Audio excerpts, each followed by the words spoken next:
Hey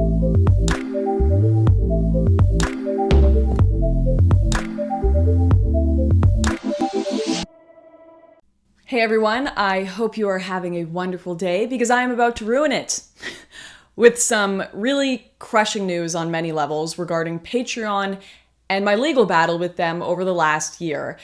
And it is probably not going to be the news you are expecting. It is not a repeat of Owen Benjamin or Milo's case. It's not like Sargon. In fact, my lawyers have stated that this is the first time in their careers they have ever seen something like this happen.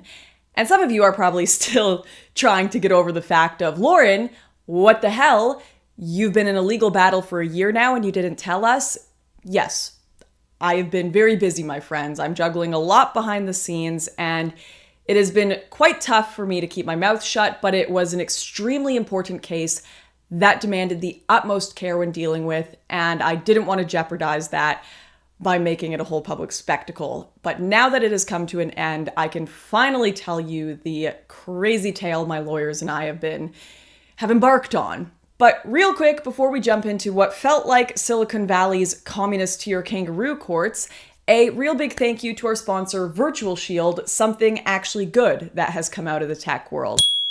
Whether we like it or not, our smartphones are data mining machines. Researchers examined 250 of the most popular apps on iPhone and Android, and they found that roughly 60% of these apps share your data with other websites and advertisers. Even the weather apps were using user data for advertising purposes.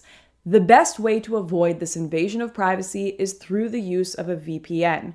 Virtual Shield is my favorite VPN. I've been using it for years now, and it should really be used by anyone who cares about their privacy.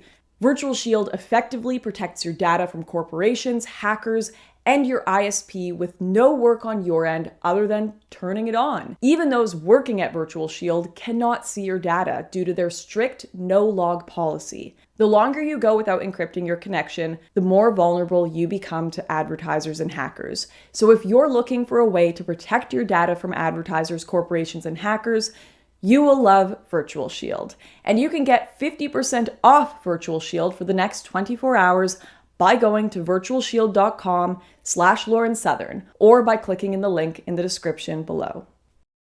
So as mentioned, for the last year, I have been pursuing a legal battle with Patreon regarding my removal from the website in 2017, where I randomly received an email stating my account had been removed without the site pointing to any actual violation from Patreon's policies. Now, my public announcement of the ban led to a lot of outrage, and the CEO, Jack Conte, going into full damage control, publishing interviews and YouTube videos, attempting to provide various explanations for my removal. Conte went as far as to invent a new policy, MOB, or Manifest Observable Behavior, to explain why the site had removed me without an actual violation of existing Patreon policy. Manifest Observable Behavior. The purpose of using Manifest Observable Behavior is to remove personal values and beliefs when the team is reviewing content. It's a review method that's entirely based on observable facts. What has a camera seen? What has an audio device recorded? It doesn't matter what your intentions are, your motivations, who you are, your identity, your ideology. The Trust and Safety team only looks at Manifest Observable Behavior. Both my lawyers were confident we could pursue breach of contract, but more importantly, felt we had a strong case for lack of duty of care. To explain the second claim, most websites online, particularly ones which you can make an income on, such as YouTube or Facebook, will give you a warning before banning you. So for example, you'll get 3 strikes on YouTube if you violate some standard. You will then typically be given a chance to appeal them. Even on Twitter, if something you've said isn't quite in line with the standards, you'll get a timeout and a warning about your tweet, plus an opportunity to remove it before an ultimate suspension if the violations continue, generally speaking. Yet, despite me making the majority of my income on Patreon and my having violated a rule they had to invent after the fact, Patreon offered me no such warning or even an opportunity to dispute their decision before taking away my primary income. So while there was some crossover in breach of contract complaints, my own circumstances and the duty of care approach differed from the claims made by Owen Benjamin and Milo Yiannopoulos, which were ultimately dismissed. So this approach was obviously not simply about the contract breach, but on what duty a tech company has to their users when taking away their platform, or more importantly, their livelihood. And my lawyers came up with this approach themselves, but later we actually found out that this duty of care approach had seen success before against Facebook in Germany. And given us taking this different approach, we knew that our case could not be immediately dismissed on the same grounds as Owen or Milo's cases. And my lawyers and I believed that we had a real opportunity here to ensure the groundwork for proper treatment of users and workers in the tech and media sphere, regardless of their politics. It doesn't matter who you are. Our case would have been massively beneficial in ensuring the protection of people's livelihoods, particularly ensuring the right to appeal one's income or account being taken away by companies like Patreon without a fair analysis and warning. Now, you're probably thinking right now that I'm going to say we lost the case. I almost wish that's what I was going to say, but it isn't. We didn't lose the case.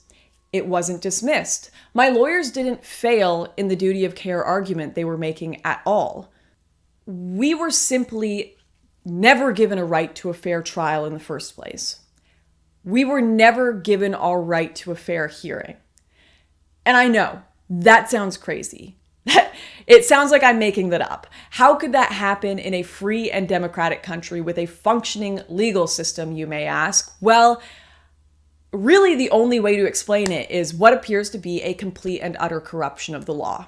So, within Patreon's contract, it states that any arbitration with them will be treated as a consumer arbitration. A consumer arbitration being an arbitration in which an individual can sue a corporation without being flooded with the same fees a large corporation would have to pay. So, for example, an arbitration between Amazon and Google would be insanely expensive. Both parties would be dishing out massive amounts of cash. Obviously, an individual that wanted to sue Google could not arbitrate against them the same way that Amazon could, with billions in corporate backing. So, to ensure every individual has the right to a fair hearing, even against massive corporate wealth, consumer arbitration exists, in which corporations cover the bulk of arbitration fees, while the consumer covers still their personal legal fees and a filing cost. Still expensive for legal fees typically, but within the range of humanly somewhat possible for a consumer. And this is why Patreon has that in their contract in the first place. That's why they say arbitration against them by their users shall be treated as consumer arbitration. Because this confirms to anyone signing up to their site that if Patreon were to treat them atrociously or violated a contract, that user would be able to sue them. Without that stipulation, users could not be confident in the ability for their complaints to be heard legally. So one of our first rulings in this case was the type of arbitration that the case would be considered under. My lawyers and I had no doubt it would be under consumer arbitration for various reasons. Not only was there precedent of Milo and Owen, who were treated as consumers, but obviously the contract was very clear. And arbitrators typically do not have the power to overrule contracts. Not to mention, even the average person can see the obvious difference between little old me making like $3,000 on Patreon and Patreon, which is worth billions. So to say it came as a shock would be an understatement, but it came as a shock for my lawyers and I to hear back from the arbitrator that despite the contract and all of the other obvious extenuating factors, he had decided that I would be treated as a corporation. His reasoning? Well, the arbitrator decided because I said on my Patreon page that I would put donations towards journalism, that I was to be treated as a corporation. The only way to describe it is this was an absurd ruling. Certainly, when I started up my Patreon account, most of my fees had to go to basic life costs like food, rent, and cell phone bill. You can't go out and film videos if you're naked. So I actually did treat most of my Patreon costs as daily life fees for the first bit.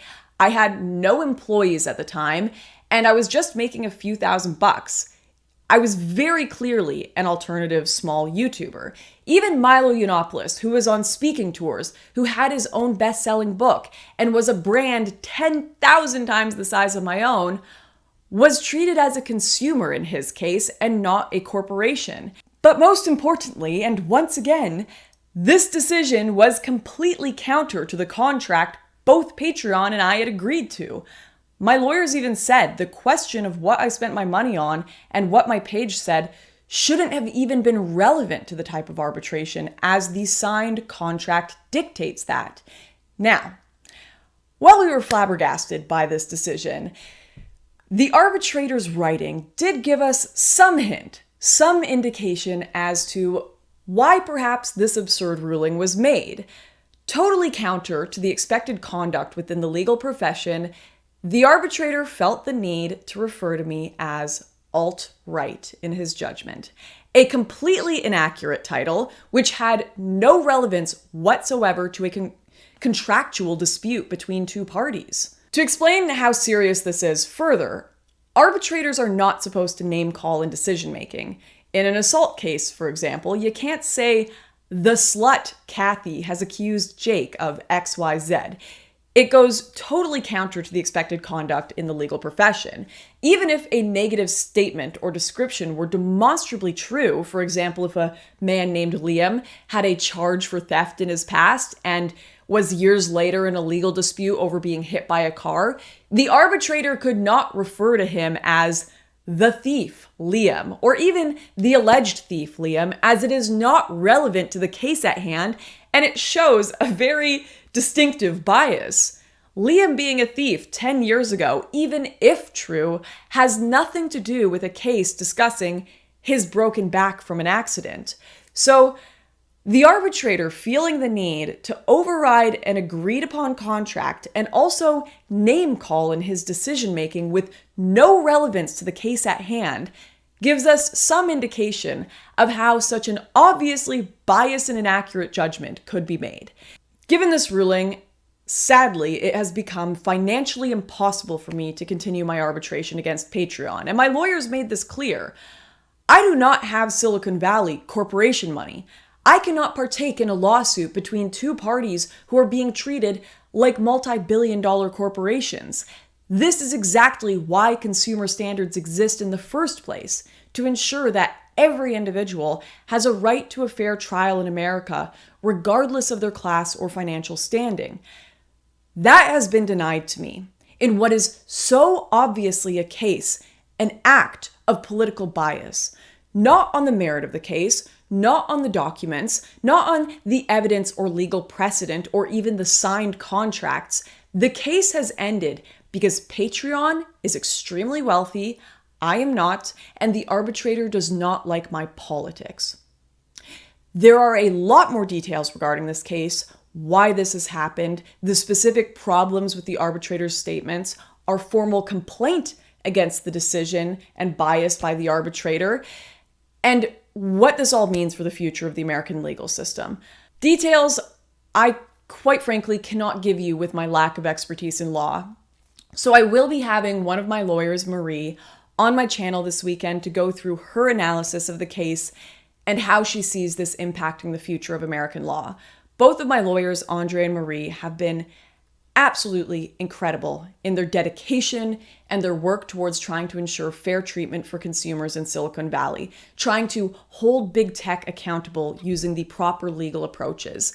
And it has been a really challenging few weeks for them, watching the way this case has gone and watching the profession they love so dearly crumble in front of them.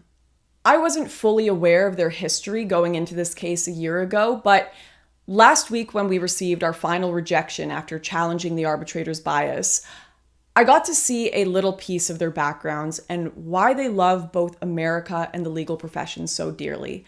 Both Andre and Marie, my lawyers, come from ex-Soviet bloc countries. They were both not only thankful to live in the United States and proud of it, but dedicated their lives to preserving the values they knew could so easily be lost and forgotten in an instant.